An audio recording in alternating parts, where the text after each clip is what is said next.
নমস্কাৰ সকলোকে স্বাগতম জনাইছোঁ পুনৰ আৰু এটা নতুন ভিডিঅ'লৈ।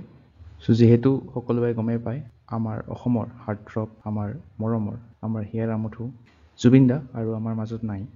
প্ৰথমতে তেওঁৰ আত্মাই যাতে চিৰশান্তি লাভ কৰে তাৰে কামনা কৰিছোঁ, আৰু বাকী যিয়েই নহওক দোষীয়ে যাতে উচিত শাস্তি পায় তাৰে আমি আশা কৰোঁ।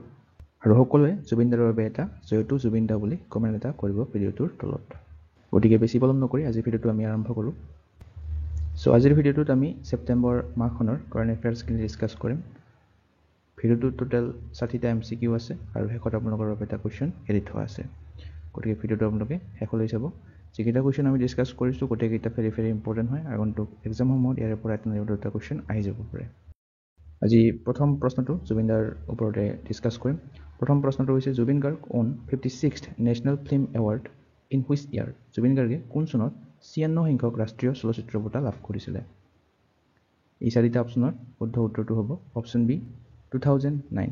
2009 চনত জুবিন গাৰ্গে 96 সংখ্যক ৰাষ্ট্ৰীয় চলচ্চিত্ৰ বঁটা লাভ কৰিছিলে।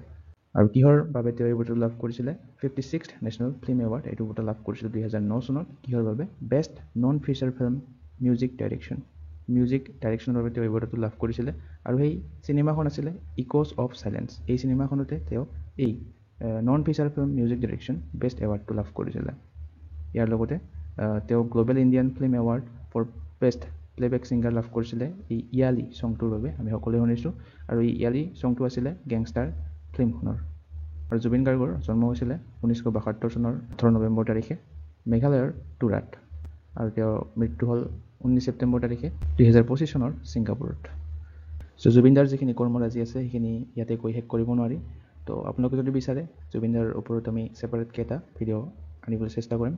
আপোনালোকে কমেণ্টত জনাব জুবিন দাৰ ওপৰত ছেপাৰেটকৈ ভিডিঅ' লাগে নে নালাগে। তো নেক্সট প্ৰশ্নটো লৈ যাম। কুৱেশ্যন নম্বৰ 2 হৈছে Where was the BIMSTEC Youth Leader Summit 2025 hosted by India held? ভাৰতে আয়োজন কৰা বিমষ্টেক যুৱ নেতা সন্মিলন 2025টো ক'ত অনুষ্ঠিত হৈছিলে? এই চাৰিটা অপশ্যনৰ শুদ্ধ উত্তৰটো হ'ব অপশ্যন চি গুৱাহাটী, আছাম। অসমৰ গুৱাহাটীত 2025 চনত অনুষ্ঠিত হোৱা বিমষ্টেক ইউথ লিডাৰ ছামিটটো অনুষ্ঠিত হৈছিলে। কোন তাৰিখে অনুষ্ঠিত হৈছিলে?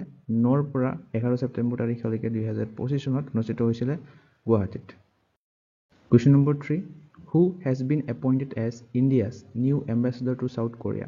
দক্ষিণ কোৰিয়াৰ ভাৰতৰ নতুন ৰাষ্ট্ৰদূত হিচাপে কাক নিযুক্তি দিয়া হৈছে? তো এই চাৰিটা অপশ্যনৰ শুদ্ধ উত্তৰটো হ'ব অপশ্যন ডি গৌৰাং লাল দাস। গৌৰাং লাল দাসক শেহতীয়াকৈ দক্ষিণ কোৰিয়াৰ ভাৰতৰ নতুন ৰাষ্ট্ৰদূত হিচাপে নিযুক্তি দিয়া হৈছে। আৰু এইজনেই হৈছে গৌৰাং লাল দাস। এখেতে অসমৰেই হয়। তো এইটো ইম্পৰ্টেণ্ট হয় আমাৰ আছাম গভৰ্ণমেণ্ট এক্সামবিলাকৰ বাবে। তো আপোনালোকে মনত ৰাখিব। ইয়াৰে ইম্পৰ্টেণ্ট পইণ্টখিনি যদি চাওঁ, এই গৌৰাং লাল দাস বৰ্তমান মিনিষ্ট্ৰী অফ এক্সটাৰ্নেল এফেয়াৰ্ছৰ জইণ্ট ছেক্ৰেটাৰী হিচাপে কাম কৰি আছে, যিয়ে ইষ্ট এছিয়া ডিভিজনক লিড কৰে। আৰু ইয়াৰ লগতে মনত ৰাখিব যে UAEৰ বা ইউনাইটেড আৰব এমিৰেটছৰ ভাৰতৰ নতুন ৰাষ্ট্ৰদূত হিচাপে ডক্টৰ দীপক মিট্টালক এপইণ্ট কৰা হৈছে। লগতে কানাডাৰ হাই কমিছনাৰ হিচাপে দীনেশ কে পাটনায়কক এপইণ্ট কৰা হৈছে। তো এই গোটেইকেইটা আপোনালোকে মনত ৰাখিব। নেক্সট কুৱেশ্যন নম্বৰ 4 হৈছে the recently launched book Bharat Ratna Bhupen Hazarika is written by whom of the following? শেহতীয়াকৈ মুকলি কৰা ভাৰত ৰত্ন ভূপেন হাজৰিকা গ্ৰন্থখন নিম্নলিখিত কোনে লিখিছে? তো এই চাৰিটা অপশ্যনৰ শুদ্ধ উত্তৰটো হ'ব অপশ্যন এ অনুৰাধা শৰ্মা পূজাৰীয়ে শেহতীয়াকৈ ভাৰত ৰত্ন ভূপেন হাজৰিকা এই গ্ৰন্থখন লিখি উলিয়াইছে। আৰু এইখনেই হৈছে এই গ্ৰন্থখন। ডক্টৰ ভূপেন হাজৰিকাৰ জন্ম শতবাৰ্ষিকৰ দিনা এই কিতাপখন মুকলি কৰা হৈছিলে। মুকলি কোনে কৰিছিলে? ভাৰতৰ প্ৰধানমন্ত্ৰী নৰেন্দ্ৰ মোদীয়ে। আৰু অৰিজিনেলি এই কিতাপখন অসমীয়া ভাষাত লিখা হৈছে কেৱল।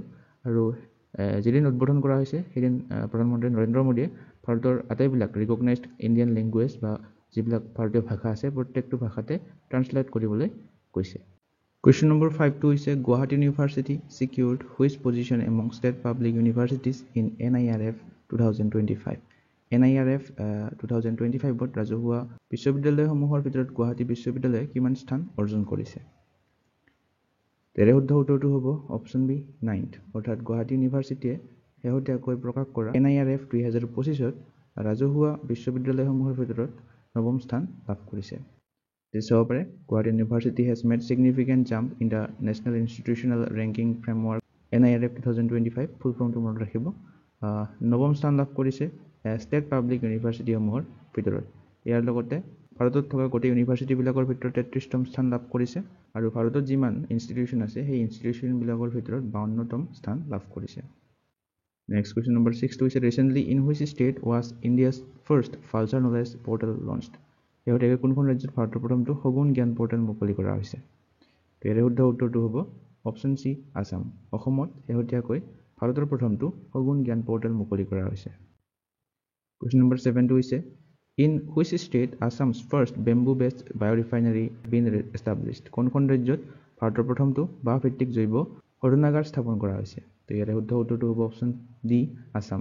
অসমত শেহতীয়াকৈ ভাৰতৰ প্ৰথমটো বেম্বু বেছড বায়'ৰিফাইনাৰী বা বাঁহ ভিত্তিক জৈৱ শোধনাগাৰ স্থাপন কৰা হৈছে আৰু এই বেম্বু বেছড বায়'ৰিফাইনাৰীটো অসমৰ নুমলীগড়ত স্থাপন কৰা হৈছে, এইটো মনত ৰাখিব। কুৱেশ্যন নম্বৰ 8 হৈছে Lovlina Borgohain was honoured with best sports person award at the state level in the inaugural Bhogeswar Baruah national sports award 2025। What is her sport? সকলোৱে জানো আমি লাভলীনা বৰগোহাঁই বক্সিং খেলৰ সৈতে জড়িত। শেহতীয়াকৈ তেওঁক এই উদ্বোধনী Bhogeswar Baruah national sports award 2025ত বেষ্ট স্পৰ্টছ পাৰ্চন হিচাপে তেওঁক ষ্টেট লেভেলত বঁটাটো প্ৰদান কৰা হৈছে। আৰু নেশ্যনেল লেভেলত যদি আমি কওঁ, নেশ্যনেল লেভেলত ক'বলৈ গ'লে মনু ফাকেৰে নেশ্যনেল লেভেলত এই বঁটাটো লাভ কৰিছে। ষ্টেট লেভেলত লাভলীনা বৰগোহাঁই আৰু নেশ্যনেল লেভেলত Manu Bhaker. Next question number 9 on whose birthday is অভিৰুচি sports day celebrated annually in Assam. কাৰ জন্মদিনত প্ৰতি বছৰে অভিৰুচি ক্ৰীড়া দিৱস পালন কৰা হয়? ইয়াৰে শুদ্ধ উত্তৰটো হ'ব অপশ্যন বি ভোগেশ্বৰ বৰুৱা। ভোগেশ্বৰ বৰুৱাৰ জন্মদিনটো প্ৰতি বছৰে অভিৰুচি স্পৰ্টছ ডে হিচাপে পালন কৰা হয়। এটি চাব পাৰে অভিৰুচি sports day celebrated annually on 3 September 3 September তাৰিখে পালন কৰা হয় আৰু এই দিনটোতে ভোগেশ্বৰ বৰুৱাৰ জন্ম হৈছিলে। তেওঁ অসমৰ প্ৰথম অৰ্জুন বঁটা প্ৰাপক আৰু ইয়াৰ লগতে এইটো মনত ৰাখিব যে ভোগেশ্বৰ বৰুৱা হ'ল প্ৰথমগৰাকী অসমীয়া যিয়ে এছিয়ান গেমছত গ'ল্ড মেডেল লাভ কৰিছিলে। আৰু কোনটো এছিয়ান গেমছত লাভ কৰিছিলে? 1966 চনত হোৱা এছিয়ান গেমছত। কুৱেশ্যন নম্বৰ 10 হৈছে the Oju' hydro' electric project has been approved in which state. কোনখন ৰাজ্যত অজ' জলবিদ্যুৎ প্ৰকল্প অনুমোদিত হৈছে? তো এটা অপশ্যনৰ শুদ্ধ উত্তৰটো হ'ব অপশ্যন এ অৰুণাচল প্ৰদেশ। অৰুণাচল প্ৰদেশত এই অজ' নামৰ জলবিদ্যুৎ প্ৰকল্পটো অনুমোদিত হৈছে আৰু এই জলবিদ্যুৎ প্ৰকল্পটোৰ কেপাচিটি হৈছে বিদ্যুৎ উৎপাদন ক্ষমতা হৈছে 2220 মেগাৱাট। সোৱণশিৰি নদীৰ ওপৰত এইটো প্ৰকল্পটো নিৰ্মাণ কৰা হৈছে। তো এইখিনিতে আপোনালোকক জনাওঁ যে লাষ্ট 9 মান্থছ কাৰেণ্ট এফেয়াৰ্ছ য'ত আপোনালোকে আছাম নেশ্যনেল ইণ্টাৰনেশ্যনেল গোটেইখিনি পাব জানুৱাৰীৰ পৰা ছেপ্টেম্বৰ মাহলৈকে। 1500ৰো অধিক MCQ পাব এই বুকলেটখনত। ইয়াতে কণ্টেণ্টখিনি চাই ল'ব পাৰে আপোনালোকে জানুৱাৰীৰ পৰা ছেপ্টেম্বৰ মাহলৈকে প্ৰতিখন মাহৰে 100ৰো অধিক MCQ আমি এড কৰিছোঁ এই বুকলেটখনত। লগতে কিছুমান টপিক যেনে Assam budget, Assam civilian awards, ICC champions trophy, IPL 2025, bricks summit, PM and Presidents 2025 এইবিলাক সকলোবিলাক পাব ইয়াতে আপোনালোকে। কুৱেশ্যনবিলাক MCQ ফৰ্মেটত দিয়া আছে আৰু যিবিলাক ৰিলেটেড পইণ্টছ আছে সেইবিলাক আপোনালোকে ইয়াতে পাই যাব। চ' যদি আপোনালোকে এই বুকলেটখন পাৰ্চেছ কৰিব বিচাৰে তেনেহ'লে এই স্ক্ৰীণত দিয়া নম্বৰটোত আপোনালোকে হোৱাটছআপ কৰি বুকলেটখন পাৰ্চেছ কৰিব পাৰে। কুৱেশ্যন নম্বৰ 11 হৈছে what is the name of the Mizoram's first ever rail connection inaugurated in September 2025। ইয়াৰে শুদ্ধ উত্তৰটো হ'ব option B Bhairabi Sairang line. Bhairabi Sairang লাইনটো হৈছে মিজোৰামৰ প্ৰথমটো ৰেল সংযোগ বা ৰেল কানেকশ্যন। আৰু ইয়াতে চাব পাৰে অসমৰ ৰামনাথপুৰৰ পৰা এইটো কানেক্ট কৰা হৈছে মিজোৰামৰ ভৈৰৱীৰ লগত আৰু এই ভৈৰৱী ঠাইখনৰ পৰা এই চেইৰাং ঠাইখনক ৰেলপথৰে কানেক্ট কৰা হৈছে শেহতীয়াকৈ। ইয়াতে চাব পাৰে ভাৰতৰ প্ৰধানমন্ত্ৰী নৰেন্দ্ৰ মোদীয়ে 13 ছেপ্টেম্বৰ তাৰিখে এই ভৈৰৱী চেইৰাং ৰেলৱে লাইনটো উদ্বোধন কৰিছে। ইয়াৰ দৈৰ্ঘ্য হৈছে 51.38 কিলোমিটাৰ আৰু ইয়াৰে এষ্টিমেট কষ্ট হৈছে এই ৰেলৱে লাইনটো স্থাপন কৰাৰ বাবে টোটেল 8,000 কোটি টকা। নেক্সট কুৱেশ্যন নম্বৰ 12 হৈছে recently the 14th edition of joint military exercise named Maitri between India and Thailand began in which city? ইয়াৰে শুদ্ধ উত্তৰটো হ'ব অপশ্যন চি উমৰৈ মেঘালয়া। শেহতীয়াকৈ উমৰৈ মেঘালয়াত এই 14 সংখ্যক সামৰিক অনুশীলন মৈত্ৰী যিটো থাইলেণ্ড আৰু ইণ্ডিয়াৰ মাজত অনুষ্ঠিত হৈছে এইটো অনুষ্ঠিত কৰা হৈছিলে। কুৱেশ্যন নম্বৰ 13 হৈছে the 3-day Sirarakhong Hathei chilli festival held to promote the GI tag Hathei chilli was celebrated in which state উৰফুল ডিষ্ট্ৰিক্ট। ইয়াৰে শুদ্ধ উত্তৰটো হ'ব অপশ্যন বি মণিপুৰ। মণিপুৰৰ উৰফুল এই জিলাখনত এই শেহতীয়াকৈ চিৰাৰা খং হাটাই চিলি ফেষ্টিভেল অনুষ্ঠিত কৰা হৈছিলে। মণিপুৰৰ এটা GI টেগ হয় এই হাটাই চিলিটো, এইটোক প্ৰমোট কৰাৰ বাবে এই ফেষ্টিভেলটো আয়োজন কৰা হৈছিলে। ইয়াতে চাব পাৰে the festival promotes the GI tag Hathei chilli Question number 14 হৈছে which city is safest city for women in India as per the recently released National Annual Report and Index on Women's Safety 2025 ইয়াৰে শুদ্ধ উত্তৰটো হ'ব option B Kohima Kohima ঠাইখন হৈছে শেহতীয়াকৈ প্ৰকাশ পোৱা ৰাষ্ট্ৰীয় বাৰ্ষিক প্ৰতিবেদন আৰু মহিলা সুৰক্ষা সূচক 2025 চনত মহিলাৰ বাবে আটাইতকৈ সুৰক্ষিত চহৰ কোহিমাখন হৈছে নাগালেণ্ডৰ কেপিটেল এইটো মনত ৰাখিব আৰু বিশাখাপট্টনম খনে সেকেন্ড বা দ্বিতীয় স্থান লাভ কৰিছে Question number 15 recently former chief minister of which state D.D. Lapang died at the age of 91 শেহতীয়াকৈ কোনখন ৰাজ্যৰ প্ৰাক্তন মুখ্যমন্ত্ৰী D.D. লাংপাৰ 91 বছৰ বয়সত মৃত্যু হৈছে শুদ্ধ উত্তৰটো হ'ব option A Meghalaya Question number 16 হৈছে recently who took oath as the 10th chief justice of the Manipur High Court শেহতীয়াকৈ মণিপুৰ উচ্চ ন্যায়ালয়ৰ 10ম মুখ্য ন্যায়াধীশ হিচাপে কোনে শপত গ্ৰহণ কৰিছে ইয়াৰ শুদ্ধ উত্তৰটো হ'ব অপশ্যন বি জাষ্টিছ এম সুন্দৰ ন্যায়াধীশ এম সুন্দৰে শেহতীয়াকৈ 10তম চিফ জাষ্টিছ হিচাপে মণিপুৰ হাইকোৰ্টৰ শপত গ্ৰহণ কৰিছে Question number 17 হৈছে recently the Adani Power and which country's power generation company Grang Green Power Corporation Limited signed an agreement ইয়াৰ শুদ্ধ উত্তৰটো হ'ব option B Bhutan Adani power আৰু ভুটানৰ এই পাৱাৰ জেনেৰেশ্যন কোম্পানীটোৱে শেহতীয়াকৈ এখন চুক্তি স্বাক্ষৰিত কৰিছে ইয়াৰ লগতে ভুটানৰ বৰ্তমান প্ৰাইম মিনিষ্টাৰ গৰাকীৰ নাম মনত ৰাখিব শেৰিং টপগে হৈছে বৰ্তমান ভুটানৰ প্ৰধানমন্ত্ৰী Question number 18 হৈছে in which state will India's first sunrise festival organized কোনখন ৰাজ্যত ভাৰতৰ প্ৰথমটো সূৰ্যোদয় উৎসৱ অনুষ্ঠিত হ'ব ইয়াৰ শুদ্ধ উত্তৰটো হ'ব অপশ্যন সি অৰুণাচল প্ৰদেশ এই ঠাইখনত ভাৰতৰ প্ৰথমটো সানৰাইজ ফেষ্টিভেল অৰ্গানাইজ কৰা হ'ব Question number 19 হৈছে World Bamboo Day 2025 is celebrated annually on which date ইয়াৰ শুদ্ধ উত্তৰটো হ'ব option C 18 of September 18 September তাৰিখে প্ৰতি বছৰে বিশ্ব বাঁহ দিৱস বা World Bamboo Day পালন কৰা হয় আৰু এই বছৰৰ থিমটো আছিল Next Generation Bamboo Solution Innovation and Design Question number 20 Important question হয় Who has been appointed as 15th Vice President of India ভাৰতৰ 15তম উপৰাষ্ট্ৰপতি হিচাপে কাক নিযুক্তি দিয়া হৈছে শেহতীয়াকৈ ইয়াৰ শুদ্ধ উত্তৰটো হ'ব অপশ্যন সি চিপি ৰাধাকৃষ্ণনক শেহতীয়াকৈ ভাৰতৰ 15তম উপৰাষ্ট্ৰপতি হিচাপে নিযুক্তি দিয়া হৈছে এৰি চাব পাৰে চিপি ৰাধাকৃষ্ণন আছিল মহাৰাষ্ট্ৰ ৰাজ্যখনৰ ফৰ্মাৰ বা প্ৰাক্তন গভৰ্ণৰ আৰু তেওঁ কাৰ এগেইনষ্টত জয়লাভ কৰিছে সুদৰ্শন ৰেড্ডি তেওঁ আছিল ইণ্ডিয়া এলায়েন্সৰ কেণ্ডিডেট আৰু এই চিপি ৰাধাকৃষ্ণন হৈছে NDA এলায়েন্সৰ candidate Question number 21 Hindi Divas observed every year is celebrated on which date Hindi দিৱস প্ৰতি বছৰে পালন কৰা হয় আৰু এইটো কোন তাৰিখত পালন কৰা হয় ইয়াৰ শুদ্ধ উত্তৰটো হ'ব অপশ্যন ডি 14 ছেপ্টেম্বৰ তাৰিখে প্ৰতি বছৰে হিন্দী দিৱস হিচাপে আমি পালন কৰোঁ নেক্সট কুৱেশ্যন নম্বৰ 22 হৈছে Who became Nepal's first woman prime minister on September 12, 2025 2025 চনৰ 12 ছেপ্টেম্বৰত নেপালৰ প্ৰথম গৰাকী মহিলা মুখ্যমন্ত্ৰী হিচাপে কোনে নিযুক্তি লাভ কৰিছে এখেতে হৈছে তেওঁ ছবিত দিয়াজনী এওঁৰ নাম হৈছে অপশ্যন বি সুশীলা কাৰ্কি বৰ্তমান নেপালৰ প্ৰাইম মিনিষ্টাৰ গৰাকীৰ নাম হৈছে সুশীলা কাৰ্কি তেওঁ অনৱৰ্তী কাললৈকে প্ৰাইম মিনিষ্টাৰ হৈ আছে বৰ্তমান আৰু তেওঁ নেপালৰ প্ৰথম গৰাকী মহিলা প্ৰধানমন্ত্ৰী তো এইটো আপোনালোকে মনত ৰাখিব নেক্সট কুৱেশ্যন নম্বৰ 23 টো যদি চাওঁ recently who has been appointed as chairman of national stock exchange শেহতীয়াকৈ ৰাষ্ট্ৰীয় ষ্টক এক্সচেঞ্জ অধ্যক্ষ হিচাপে কাক নিযুক্তি দিয়া হৈছে এই চাৰিটা অপশ্যনৰ শুদ্ধ উত্তৰটো হ'ব অপশ্যন ডি শ্ৰীনিবাস ইংতি হৈছে ৰাষ্ট্ৰীয় ষ্টক এক্সচেঞ্জৰ বৰ্তমান অধ্যক্ষ এটা চাব পাৰে শ্ৰীনিবাস ইংতি তেওঁ এগৰাকী ৰিটায়াৰ্ড IAS অফিচাৰ হয় আৰু তেওঁকে চেয়াৰমেন হিচাপে নিযুক্তি দিয়া হৈছে NSE বা নেশ্যনেল ষ্টক এক্সচেঞ্জৰ আৰু আমি নেশ্যনেল ষ্টক এক্সচেঞ্জৰ বিষয়ে যদি ক'বলৈ যাওঁ কেতিয়া এষ্টাব্লিছ হৈছিলে স্থাপন হৈছিলে 1992 চনত বা 1992 ত মুম্বাইত Question number 24 Recently who has been posthumously honored with PV Narasimha Rao Memorial Award for Economics in September 2025 শুদ্ধ উত্তৰটো হ'ব অপশ্যন সি ডক্টৰ মনমোহন সিঙে শেহতীয়াকৈ মৰণোত্তৰভাৱে 2025 চনৰ ছেপ্টেম্বৰ মাহত PV নৰসিংহ ৰাও স্মাৰক বঁটা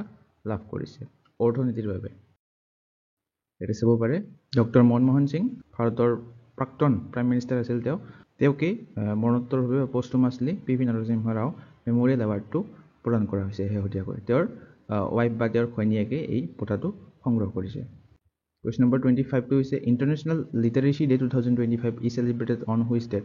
আন্তঃৰাষ্ট্ৰীয় সাক্ষৰতা দিৱস 2025 কোন তাৰিখে পালন কৰা হয়? শুদ্ধ উত্তৰটো হ'ব option A 8 September.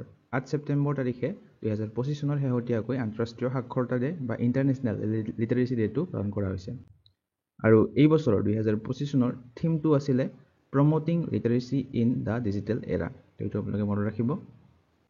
Question number 26. Recently, who launched the Gyan Bharatam portal to digitize and preserve manuscript? শেহতীয়াকৈ এই পাণ্ডুলিপিসমূহ ডিজিটেলাইজ আৰু সংৰক্ষণৰ বাবে কোনে জ্ঞান ভাৰতম পৰ্টেলটো মুকলি কৰিছে?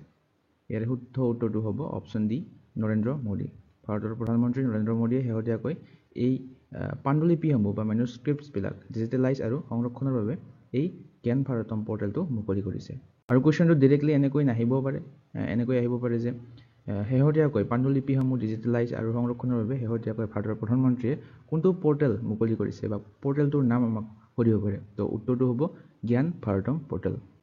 এতিয়া চাব পাৰে 12 ছেপ্টেম্বৰ তাৰিখে নতুন দিল্লীত ভাৰতৰ প্ৰধানমন্ত্ৰী নৰেন্দ্ৰ মোদীয়ে এই জ্ঞান ভাৰতম পৰ্টেলটো মুকলি কৰে। আৰু ইয়াৰ পাৰপাছটো আমি পঢ়িলোৱে, মেনুস্ক্ৰিপ্টছ বা পাণ্ডুলিপিসমূহ ডিজিটেলাইজ আৰু সংৰক্ষণৰ বাবে ব্যৱহাৰ কৰা হ'ব। Question number 27. Recently, who has been named as the recipient of Dada Saheb Phalke Award for 2023? Dada Saheb Phalke বঁটা 2023 প্ৰাপক হিচাপে কাক মনোনীত কৰা হৈছে? শুদ্ধ উত্তৰটো হ'ব অপশ্যন ডি মোহনলাল। মোহনলালক শেহতীয়াকৈ এই দাদা চাহেব ফাল্কে বঁটাটো প্ৰদান কৰা হৈছে 2023 চনৰটো। মোহনলাল এগৰাকী মালায়ালাম অভিনেতা আৰু এই দাদা চাহেব ফাল্কে বঁটাটো হৈছে ভাৰতীয় চিনেমা বা চলচ্চিত্ৰৰ সৰ্বোচ্চ বঁটা। আৰু শেহতীয়াকৈ 2023 চনৰটো মোহনলালক 23 ছেপ্টেম্বৰ তাৰিখে প্ৰদান কৰা হয় 71st নেশ্যনেল ফিল্ম এৱাৰ্ড চেৰেমনিত। আৰু ইয়াৰ আগতেও মোহনলালে পদ্মশ্ৰী বঁটা লাভ কৰিছিলে 2001 চনত, পদ্মভূষণ বঁটা লাভ কৰিছিলে 2019 চনত। আৰু লাষ্ট যেটো 2022 চনৰ ৰেচিপিয়েণ্ট আছিলে তেওঁ আছিলে মিথুন Chakraborty. Question number 28. Who has received Lifetime Achievement Award under the National Geoscience Award 2024? ৰাষ্ট্ৰীয় ভূবিজ্ঞান বঁটা 2024 অধীনত কোনে জীৱনজোৰা কৃতিত্ব বঁটা লাভ কৰিছে? ইয়াৰে শুদ্ধ উত্তৰটো হ'ব option C professor Shyam Sundar ৰায়। শেহতীয়াকৈ প্ৰফেচাৰ শ্যাম সুন্দৰ ৰায়ে এই ৰাষ্ট্ৰীয় ভূবিজ্ঞান বঁটা লাভ কৰিছে। এতিয়া চাব পাৰে professor Shyam Sundar Ray received lifetime achievement award under national geo' science award 2024। কোনে প্ৰেজেণ্ট কৰিছে এই বঁটাটো? আমাৰ ৰাষ্ট্ৰপতি দ্ৰৌপদী মুৰ্মুৱে। আৰু এই বঁটাটো স্থাপন হৈছিলে 1966 চনত। মিনিষ্ট্ৰী অফ মাইন্সে এই বঁটাটো এষ্টাব্লিছ কৰিছিলে। Question number 29. Who became first Indian to honored with International Water Award? আন্তৰ্জাতিক জল বঁটা লাভ কৰা প্ৰথমগৰাকী ভাৰতীয় কোন? ইয়াৰে উত্তৰটো হ'ব option B doctor Himanshu Kulkarni. Doctor Himanshu কুলকাৰ্ণীয়ে আন্তৰ্জাতিক জল বঁটা লাভ কৰা প্ৰথমগৰাকী ভাৰতীয় হৈছে। Next question number 30. What is the rank of India in the Global Digital Nomad Report 2025? Global Digital Nomad Report 2025ত ভাৰতে কিমান স্থান লাভ কৰিছে? ইয়াৰে শুদ্ধ উত্তৰটো হ'ব option B 38। Global digital nomad ৰিপৰ্টত ভাৰতে 38তম স্থান লাভ কৰিছে। এটি চাব পাৰে India's rank in global digital nomad report is 38 আৰু ৰেংক 1 বা শীৰ্ষস্থান কোনখন দেশে লাভ কৰিছে? স্পেইনে লাভ কৰিছে। 31. On which date World Tourism Day 2025 celebrated? কোন তাৰিখে বিশ্ব পৰ্যটন দিৱস 2025 পালন কৰা হয়? শুদ্ধ উত্তৰটো হ'ব option B 27th of September। 27 September তাৰিখে বিশ্ব পৰ্যটন দিৱস 2025টো পালন কৰা হৈছে। আৰু এই বছৰৰ থিমটো আছিলে এই টুৰিজম ডেৰ টুৰিজম এণ্ড ছাষ্টেইনেবল ট্ৰান্সফৰ্মেশ্যন। তো থিমবিলাক আপোনালোকে মনত ৰাখিব, থিমবিলাকো আজিকালি সোধে। Question number 32. With the Gokul Reservoir and the Udaipur Lake in Bihar being designated as Ramsar sites, what is the total number of Ramsar sites in the country? ইয়াৰে শুদ্ধ উত্তৰটো হ'ব অপশ্যন বি 93। অৰ্থাৎ শেহতীয়াকৈ দুখন নতুন ৰামচাৰ ছাইট এড কৰা হৈছে। সেই দুখন হৈছে গকুল ৰিজাৰ্ভয়াৰ আৰু উদয়পুৰ লেক, দুখন বিহাৰত অৱস্থিত। তো আগতে 91খন আছিলে, এতিয়া দুখন আকৌ নতুনকৈ এড কৰি টোটেল হৈছে 93। তো ইম্পৰ্টেণ্ট হয় কুৱেশ্যনটো, মনত ৰাখিব। এতিয়া চাব পাৰে গকুল ৰিজাৰ্ভয়াৰ বিহাৰৰ বক্সাৰ ডিষ্ট্ৰিক্টত অৱস্থিত আৰু এইখন উদয়পুৰ লেক বিহাৰতে অৱস্থিত ৱেষ্ট চম্পাৰণ ডিষ্ট্ৰিক্টত। তো এই দুখন এড কৰি নতুনকৈ টোটেল হৈছে ভাৰতৰ ৰামচাৰ ছাইট 93খন। ইয়াৰ লগতে এইটো মনত ৰাখিব ৱৰ্ল্ড ৱেটলেণ্ড ডে কেতিয়া পালন কৰা হয়? ফেব্ৰুৱাৰী 2 অৰ্থাৎ 2 ফেব্ৰুৱাৰী তাৰিখে ৱৰ্ল্ড ৱেটলেণ্ড ডে পালন কৰা হয়। এই বছৰৰ ৱেটলেণ্ডৰ থিমটো আছিলে protecting wetlands for our common future. Who has recently been appointed as president of BCCI Board of Control for Cricket in India? শুদ্ধ উত্তৰটো হ'ব অপশ্যন চি মিথুন মানহাছ। শেহতীয়াকৈ মিথুন মানহাছক ভাৰতীয় ক্ৰিকেট নিয়ন্ত্ৰণ বৰ্ডৰ সভাপতি হিচাপে বা ছেক্ৰেটাৰী হিচাপে নিযুক্তি দিয়া হৈছে। Question number 34. Who has been conferred with Lata Mangeshkar Award for year 2024? 2024 বৰ্ষৰ বাবে কাক লতা মংগেশকাৰ বঁটা প্ৰদান কৰা হৈছে শেহতীয়াকৈ? ইয়াৰ শুদ্ধ উত্তৰটো হ'ব অপশ্যন বি সোনু নিগম। সোনু নিগমক শেহতীয়াকৈ 2024 বৰ্ষৰ লতা মংগেশকাৰ বঁটাটো প্ৰদান কৰা হৈছে। Question number 35. Exercise Zapad 2025 is being held in which country? With a contingent of Indian Armed Force participating from September 10 to September 16, 2025. ইয়াৰ শুদ্ধ উত্তৰটো হ'ব অপশ্যন বি ৰাছিয়া। অৰ্থাৎ এই এক্সাৰচাইজ জেপেড 2025 টো ৰাছিয়াত অনুষ্ঠিত হৈছে। Question number 36. Which state hosted the 10th Ayurveda Day on September 23, 2025? কোনখন ৰাজ্য 2025 চনৰ 23 ছেপ্টেম্বৰত দশম আয়ুৰ্বেদ দিৱস আয়োজন কৰিছে? ইয়াৰ শুদ্ধ উত্তৰটো হ'ব অপশ্যন এ গোৱা। শেহতীয়াকৈ গোৱাত এই 10তম আয়ুৰ্বেদা ডে পালন কৰা হৈছে। আৰু এইবাৰৰ থিমটো কি আছিলে? এইবাৰৰ থিমটো আছিলে Ayurveda for people and the planet. Question number 37. Which ministry launched Adi Sanskriti, the world's first digital tribal university?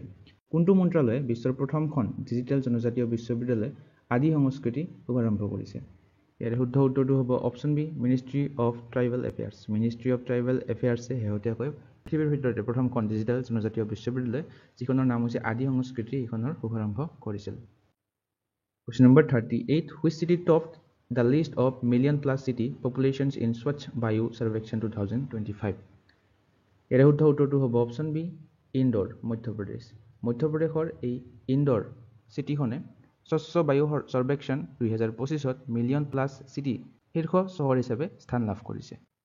ইয়াতে চাব পাৰে Indore topped the million-plus city category in the স্বচ্ছ বায়ু সৰ্বেক্ষণ 2025 আৰু 3 পৰা 10 লাখ কেটেগৰীত টপ কৰিছে অমৰাৱতীয়ে আৰু 3 লাখতকৈ কম কেটেগৰীত কোনে লাভ কৰিছে? দেৱাস এই চহৰখনে মধ্যপ্ৰদেশৰ এইখনো। Which state government has created world's first ceramic waste park named Anokhi Dunia? কোনখন ৰাজ্য চৰকাৰে অনোখি দুনিয়া নামৰ বিশ্বৰ প্ৰথমখন চেৰামিক আৱৰ্জনা উদ্যান সৃষ্টি কৰিছে? ইয়াৰ শুদ্ধ উত্তৰটো হ'ব অপশ্যন ডি উত্তৰ প্ৰদেশ। উত্তৰ প্ৰদেশ এই ৰাজ্যখনে অনোখি দুনিয়া নামৰ বিশ্বৰ প্ৰথমখন চেৰামিক আৱৰ্জনা উদ্যান সৃষ্টি কৰিছে। মানে এই উদ্যানখন যিবিলাক আমাৰ পেলনীয়া সামগ্ৰী আছে সেইবিলাকৰ দ্বাৰা নিৰ্মাণ কৰা হৈছে। Question number 40. Which city has recently been recognized as Ramsar Wetland City? শেহতীয়াকৈ কোনখন চহৰক ৰামছাৰ জলভূমি চহৰ হিচাপে স্বীকৃতি দিয়া হৈছে? শুদ্ধ উত্তৰটো হ'ব অপশ্যন এ উদয়পুৰ। উদয়পুৰ চহৰখনক ৰামছাৰ ৱেটলেণ্ড চিটি হিচাপে শেহতীয়াকৈ ৰিকগনাইজ কৰা হৈছে। এটি চাব পাৰে উদয়পুৰ চহৰখনক চিটি অফ লেকছ বুলিও কোৱা হয়। তো এইখনক শেহতীয়াকৈ ৰামছাৰ ৱেটলেণ্ড চিটি হিচাপে ঘোষণা কৰিছে। Question number 41 টো হৈছে Who has been chosen as Times Kid of the Year 2025 by the world famous Time magazine? বিশ্ববিখ্যাত টাইম আলোচনীখনে Time's kid of the year 2025 হিচাপে কাক নিৰ্বাচিত কৰিছে? এইটো এটা ইম্পৰ্টেণ্ট কুৱেশ্যন, আপোনালোকে মনত ৰাখিব। Times kid of the year 2025 হিচাপে অপশ্যন চি তেজস্বী মনোজ তেজস্বী মনোজ তেখেতক নিৰ্বাচিত কৰা হৈছে। ইয়াৰ ইম্পৰ্টেণ্ট পইণ্টখিনি যদি চাওঁ, Tejas Manoj was selected as Times Kid of the Year 2025 by Times Magazine for developing a website. এই মনোজ তেজস্বীয়ে কিহৰ বাবে লাভ কৰিছে এই বঁটাটো? এটা ৱেবছাইট ডেভেলপ কৰিছে তেওঁ, সেইটোৰ নাম হৈছে চিল্ড ছিনিয়ৰ, যিটোৱে এই ছিনিয়ৰ চিটিজেন্সবিলাকক অনলাইন ফ্ৰডক আইডেণ্টিফাই আৰু এভইড কৰিবৰ বাবে সহায় কৰিব। সেইটো আপোনালোকে মনত ৰাখিব। Question number 42. The Global Innovation Index 2025 released by WIPO placed India at which rank? ইয়াৰ শুদ্ধ উত্তৰটো হ'ব অপশ্যন বি 38। অৰ্থাৎ গ্লোবেল ইনোভেশ্যন ইণ্ডেক্স 2025ত ভাৰতে 38তম স্থান লাভ কৰিছে। WIPOৰ সম্পূৰ্ণ ৰূপটো হৈছে ৱৰ্ল্ড ইণ্টেলেকচুৱেল প্ৰপাৰ্টি অৰ্গেনাইজেশ্যন। শীৰ্ষস্থান লাভ কৰিছে ছুইজাৰলেণ্ড দেশখনে। আৰু আমাক যদি চেণ্ট্ৰেল এণ্ড চাউথ এছিয়ান ৰিজনত সোধে তেনেহ'লে ভাৰতে শীৰ্ষস্থান লাভ কৰিছে চেণ্ট্ৰেল আৰু চাউথ এছিয়ান ৰিজনত, আৰু বিশ্বৰ ভিতৰতে 38 স্থান লাভ কৰিছে। Question number 43. Which first Indian organization received the Raymond Magsaysay Award 2025? কোনটো প্ৰথম ভাৰতীয় সংস্থাই ৰেমন মেগাছেছে বঁটা 2025 লাভ কৰিছে? ইয়াৰে শুদ্ধ উত্তৰটো হ'ব অপশ্যন চি এডুকেট গাৰ্লছ। এই এডুকেট গাৰ্লছ নামৰ সংস্থাটোৱে প্ৰথম ভাৰতীয় সংস্থা হৈছে যিয়ে এই ৰেমন মেগাছেছে বঁটাটো লাভ কৰিছে। এতে চাব পাৰে Ramon Magsaysay award is often called Asia's Nobel prize. Asia's Nobel prize বুলিও কোৱা হয় এই বঁটাটোক। এডুকেট গাৰ্লছ এই ভাৰতীয় সংস্থাটোৱে লাভ কৰিছে 2025 চনৰ বঁটাটো। দ্য ফাউণ্ডাৰ অফ এডুকেট গাৰ্লছৰ ফাউণ্ডাৰজনৰ নাম হৈছে সফিনা হুছেইন। ইয়াৰ লগতে এই বঁটাটো আৰু দুজন ইণ্ডিভিজুৱেল ব্যক্তিয়ে লাভ কৰিছে। তেওঁলোকৰ নাম হৈছে চাহিনা আলী, তেওঁ মালদ্বীপৰ হয়, আৰু ফ্লেভিনো, তেওঁ হৈছে ফিলিপাইনছৰ। Question number 44, what is the rank of India in the 19th edition of global peace index 2025? Important question. বিশ্ব শান্তি সূচক 2025ত 19তম সংস্কৰণত ভাৰতৰ স্থান কিমান? ইয়াৰে শুদ্ধ উত্তৰটো হ'ব অপশ্যন চি 115, অৰ্থাৎ 115তম স্থান লাভ কৰিছে বিশ্ব শান্তি সূচক 2025ত ভাৰতে। এতিয়া চাব পাৰে ভাৰতে 163খন দেশৰ ভিতৰত 115তম স্থান লাভ কৰিছে আৰু ভাৰতৰ পিচ স্ক'ৰটো হৈছে 2.229, 2.229। আইচলেণ্ডে শীৰ্ষস্থান লাভ কৰিছে গ্ল'বেলি আৰু আয়াৰলেণ্ডে ছেকেণ্ড স্থান, নিউজিলেণ্ডে থাৰ্ড লাভ কৰিছে।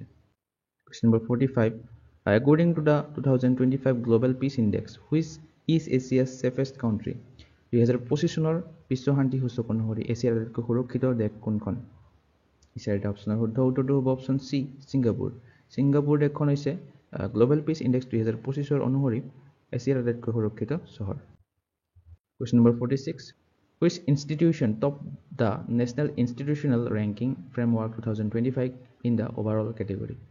ইয়াৰে শুদ্ধ উত্তৰটো হ'ব option C IIT Madras. IIT Madras এই ইনষ্টিটিউশ্যনখনে বা এই প্ৰতিষ্ঠানখনে অভাৰঅল কেটেগৰীত শীৰ্ষস্থান লাভ কৰিছে NIRF ৰেংকিং 2025ত।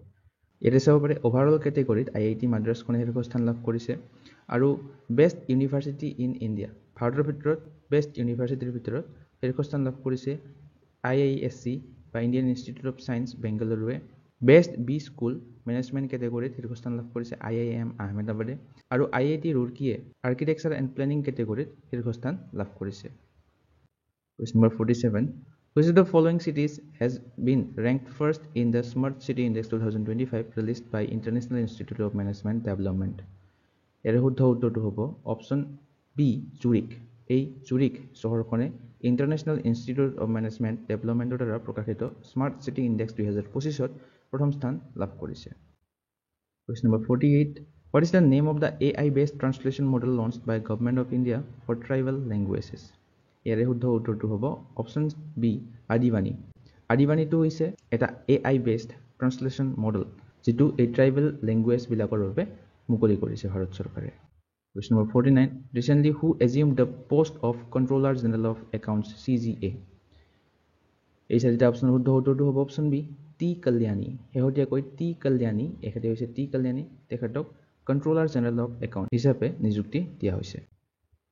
কুৱেশ্যন নম্বৰ 52 হৈছে who has been appointed as UK deputy prime minister? ব্ৰিটেইনৰ উপ প্ৰধানমন্ত্ৰী হিচাপে কাক নিযুক্তি দিয়া হৈছে? ইয়াৰে শুদ্ধ উত্তৰটো হ'ব option D David Lammy. David লেমিক শেহতীয়াকৈ ব্ৰিটেইনৰ উপ প্ৰধানমন্ত্ৰী হিচাপে নিযুক্তি দিয়া হৈছে। তো আপোনালোকে শেহতীয়াকৈ যিবিলাক এই প্ৰাইম মিনিষ্টাৰ হওক, প্ৰেচিডেণ্ট হওক, সেইবিলাক নিযুক্তি লাভ কৰিছে ইণ্টাৰনেশ্যনেল, তেওঁলোকৰ নামবিলাক আপোনালোকে মনত ৰাখিব।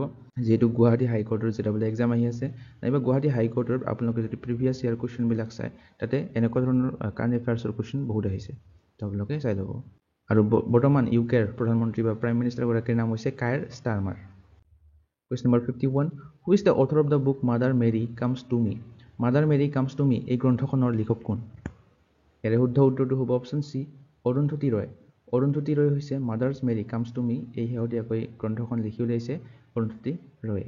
Question number 52, recently who won the title FIDE women's grand Swiss 2025? শেহতীয়াকৈ ফিডে মহিলা গ্ৰেণ্ড চুইচ 2025ৰ খিতাপ কোনে লাভ কৰিছে?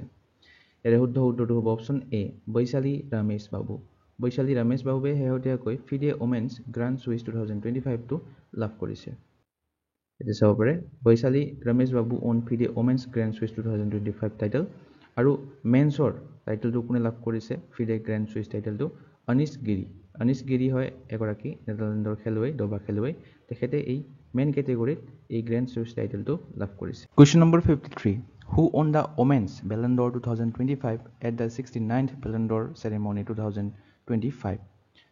ইয়াৰে শুদ্ধ উত্তৰটো হ'ব অপশ্যন চি এইটানা বনমাটি। আইটানা বনমাটিয়ে শেহতীয়াকৈ ওমেন্স বেলন ড'ৰ 2025 লাভ কৰিছে। 2 ছেপ্টেম্বৰ তাৰিখে এই বঁটাটো প্ৰদান কৰা হৈছিলে। আৰু মেন্সৰ ক্ষেত্ৰত লাভ কৰিছে ডেম্বেলে। এখেতে হৈছে এইটানা বনমাটি আৰু এখেতে হৈছে Dembélé. Question number 54. Who won India's first gold in women's 57 kg category at World Boxing Championship 2025? Biswa boxing championship 2025ত মহিলাৰ 57 কেজি শাখাত ভাৰতৰ প্ৰথমটো স্বৰ্ণ পদক কোনে লাভ কৰিছে? ইয়াৰে শুদ্ধ উত্তৰটো হ'ব অপশ্যন এ জেছমিন লেম্বৰিয়া। জেছমিন লেম্বৰিয়া এখেতে 57 কেজি কেটেগৰীত প্ৰথমটো গোল্ড মেডেল লাভ কৰিছে ৱৰ্ল্ড বক্সিং চেম্পিয়নশ্বিপত। এই ৱৰ্ল্ড বক্সিং চেম্পিয়নশ্বিপত টোটেল 4টা মেডেল লাভ কৰিছে ভাৰতে। প্ৰথমটো আমি পঢ়িলোঁ জেছমিন লেম্বৰিয়াই 57 কেজি শাখাত স্বৰ্ণ পদক লাভ কৰিছে। মীনাক্ষী হুদাই 48 কেজি শাখাত স্বৰ্ণ পদক লাভ কৰিছে। ইয়াৰ লগতে চিলভাৰ মেডেল এটা লাভ কৰিছিলে নুপুৰ চিয়ৰন 80+ কেটেগৰীত আৰু অলিম্পিয়ান পূজা ৰাণীয়ে 80 কেজি কেটেগৰীত ব্ৰঞ্জৰ পদক এটা লাভ কৰিছে। Question number 55. Which team recently won Men's Hockey Asia Cup 2025? কোনটো দলে শেহতীয়াকৈ পুৰুষ হকী এছিয়া কাপ 2025 জয় কৰিছে? ইয়াৰে শুদ্ধ উত্তৰটো হ'ব অপশ্যন এ ইণ্ডিয়া। ভাৰতে শেহতীয়াকৈ পুৰুষ হকী এছিয়া কাপ 2025টো জয়লাভ কৰিছে। আৰু এইটো ক'ত অনুষ্ঠিত হৈছিলে? বিহাৰত অনুষ্ঠিত হৈছিলে আগষ্ট 29ৰ পৰা ছেপ্টেম্বৰ 7 লৈকে। আৰু ৰানাৰ্ছ আপটো মনত ৰাখিব চাউথ কোৰিয়া আছিলে ৰানাৰ্ছ আপ। ভাৰতৰ বাবে এইটো ৪ৰ্থতম এছিয়া কাপৰ টাইটেল আছিলে। আৰু এই এছিয়া কাপটো জয়লাভ কৰি ভাৰতে 2026ৰ মেন্স FIH হকী ৱৰ্ল্ড কাপৰ বাবে কোৱালিফাই কৰিছে, যিটো নেদাৰলেণ্ডত আৰু বেলজিয়ামত অনুষ্ঠিত হ'ব। আৰু এইটো মনত ৰাখিব ওমেন্স হকী এছিয়া কাপ 2025টো চাইনাই জয়লাভ কৰিছে ইণ্ডিয়াক ডিফিট কৰি। মেন্সৰ ইণ্ডিয়াই জয়লাভ কৰিছে আৰু ওমেন্সৰ চাইনাই জয়লাভ কৰিছে।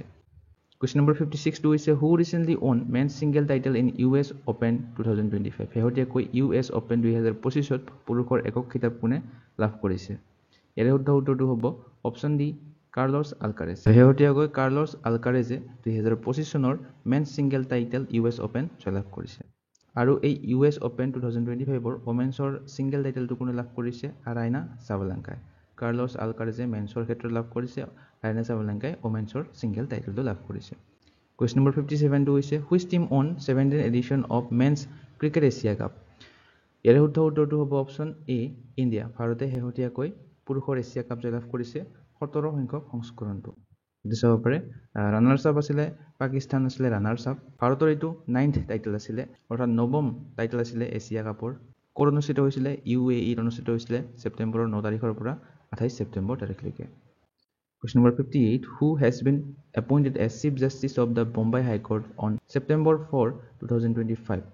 ইয়াৰে শুদ্ধ উত্তৰটো হ'ব option D justice Shri Chandrashekhar. Justice Shri Chandrashekhar হৈছে বম্বে উচ্চ ন্যায়ালয়ৰ বৰ্তমান মুখ্য ন্যায়াধীশ। 4 ছেপ্টেম্বৰ তাৰিখে তেওঁ শপত গ্ৰহণ কৰিছিলে।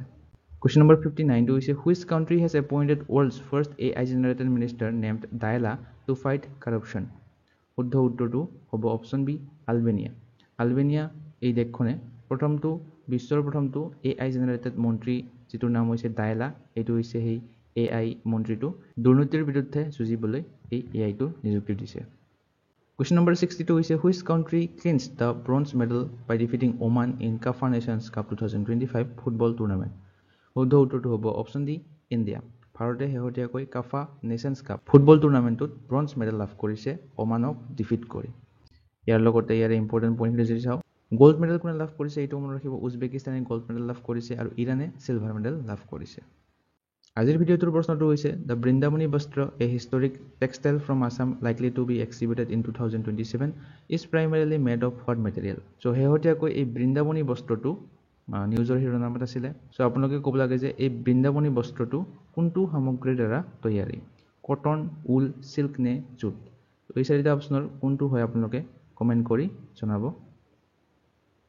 চ' এইখিনিতে আপোনালোকক জনাওঁ যে লাষ্ট 9 months কাৰেণ্ট এফেয়াৰ্ছ, য'ত আপোনালোকে আছাম, নেশ্যনেল, ইণ্টাৰনেশ্যনেল গোটেইখিনি পাব জানুৱাৰীৰ পৰা ছেপ্টেম্বৰ মাহলৈকে।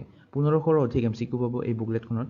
ইয়াতে কণ্টেণ্টখিনি চাই ল'ব পাৰে আপোনালোকে জানুৱাৰীৰ পৰা ছেপ্টেম্বৰ মাহলৈকে প্ৰতিখন মাহৰে 100ৰো অধিক MCQ আমি এড কৰিছোঁ এই বুকলেটখনত লগতে কিছুমান টপিক যেনে Assam budget Assam civilian awards ICC champions trophy IPL 2025 bricks summit PM and Presidents 2025 এইবিলাক সকলোবিলাক পাব ইয়াতে আপোনালোকে কুৱেশ্যনবিলাক MCQ ফৰ্মেটত দিয়া আছে আৰু যিবিলাক ৰিলেটেড পইণ্টছ আছে এইবিলাক আপোনালোকে ইয়াতে পাই যাব So যদি আপোনালোকে এই বুকলেটখন পাৰচেজ কৰিব বিচাৰে তেনেহ'লে এই স্ক্ৰীনত দিয়া নম্বৰটোত আপোনালোকে হোৱাটছআপ কৰি বুকলেটখন পাৰচেজ কৰিব পাৰে আৰু এতিয়ালৈকে আপোনালোকে যদি টেলিগ্ৰাম চেনেলটোত জইন হৈ লোৱা নাই তেনেহ'লে এই কিউআৰটো স্কেন কৰি জইন হৈ ল'ব নাইবা এই লিংকটো ডেছক্ৰিপশ্যন বক্সত দিয়া আছে আজিৰ ভিডিঅ'টো চাই আপোনালোকে কেনে পালে কমেণ্ট ছেকশ্যনত এবাৰ জনাব চাই যদি ভাল পায় তেনেহ'লে লাইক আৰু শ্বেয়াৰ কৰিবলৈ নাপাহৰিব লগতে এছেনচিয়েল ষ্টাডিজন চেনেলটো ছাবস্ক্ৰাইব কৰি ল'ব এনেধৰণৰ কণ্টেণ্ট আগলৈ পাই থাকিবৰ বাবে আজিলৈ ইমানেই ধন্যবাদ